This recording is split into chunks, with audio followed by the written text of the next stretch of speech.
Now, there is no doubt about it that Bob Iger handled the whole Snow White drama poorly and in a very weak way, I must add. We already know that he could have done something about this 2.5 years ago. He could have really prevented themselves from dealing with this box office failure, and that's ultimately what led to a constant struggle between himself and some of the board of directors, many of which, by the way, right now are beginning to turn on Bob Iger. We have a lot to talk about here and exactly what's going on with the whole Snow White drama, both internally and publicly, and how it's only getting worse at a rapid rate. This is Mike Zero. Subscribe if you're new and like this video to see future updates. You can also follow me at Mike01. I thank you also very much for the great and kind support. Now, as we discussed just a couple of days ago, a Minecraft movie, there was no doubt about this, that this movie was going to eclipse the Snow White box office, right? We already saw that coming, and when you compare the two, Snow White, $160-some million at the box office, worldwide, abysmal, by the way, for a Disney movie at that, and then you look at a Minecraft movie, which got well over $300 million worldwide in just its opening weekend.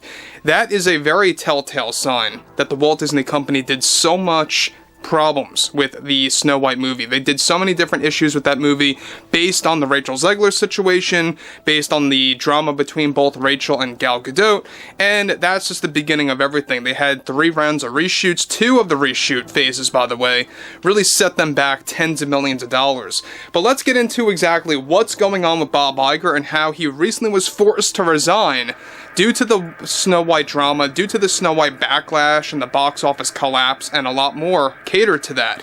So, with the Snow White box office only getting worse since the release of a Minecraft movie, one monumental development that is now active involves more to do with Bob Iger, the Disney CEO, who recently went off the rails in the midst of a Minecraft movie, swallowing the Snow White box office.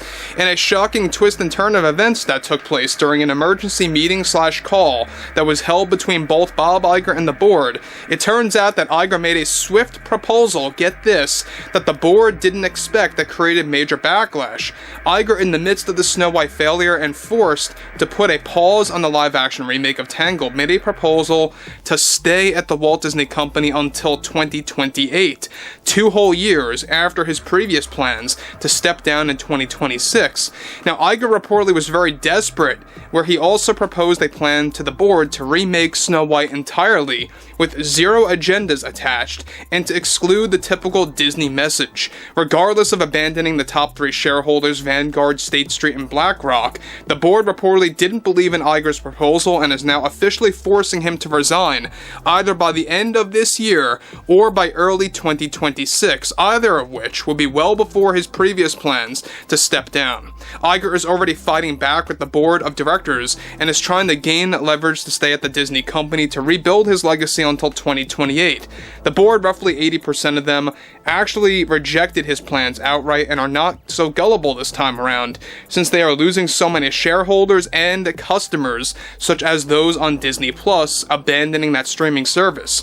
Across the board, that is tanking the Disney Company against other studios like Paramount and Warner Brothers, and especially Universal, that they view as the top 3 major competitors against Disney. Now, Iger created a serious issue during this emergency meeting where the board is now looking to expedite Bob Iger's firing and or his resignation on his own terms, either of which will work for them. Forcefully speaking, of course, as long as they have a right replacement to take his place, where that decision is going to be made by this June.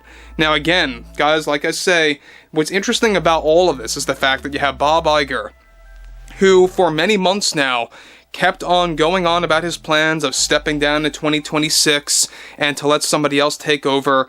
After Snow White, and only after Snow White failed, he wanted to stay at two extra whole years at the Disney Company until mid to late 2028.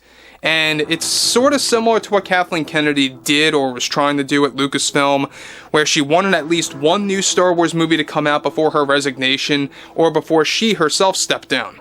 And that has a lot to do with the Mandalorian and Grogu film that's up and coming for 2026. But look, we know that Bob Iger and how he really lost basically all trust within the board of directors. Nobody wants him there practically. He has very few board members that believe in him anymore. Everything ranging from the movies to the television programs to the merchandise to the theme parks. everything Disney-wise is facing either a lot of competition right now, they're facing a lot of challenges, they're under investigation by the FCC. I mean, the list goes on, and this is basically Bob Iger's legacy. And it's not a good one, alright? He's trying to recover, he's trying to rebuild his legacy, build himself back up, and it's just not working at all. Because the board, they don't want to deal with this anymore. But there's a twist to the board and why they want Bob Iger out. Let's discuss this further. Now, there are already 3 in the roster to take over Bob Iger as Disney's CEO. However, the twist here is that they are still looking for a CEO that would utilize DEI in a more careful and calculated way, regardless of Disney being investigated by the FCC. About Iger, of course, how he handled the DEI practice. The board believes that Iger made DEI too obvious in their properties to the point that their ideology was too upfront and created mainstream backlash. Now, nearly all board members are now turning against Iger, especially after his poor damage control efforts with Snow White at the box office.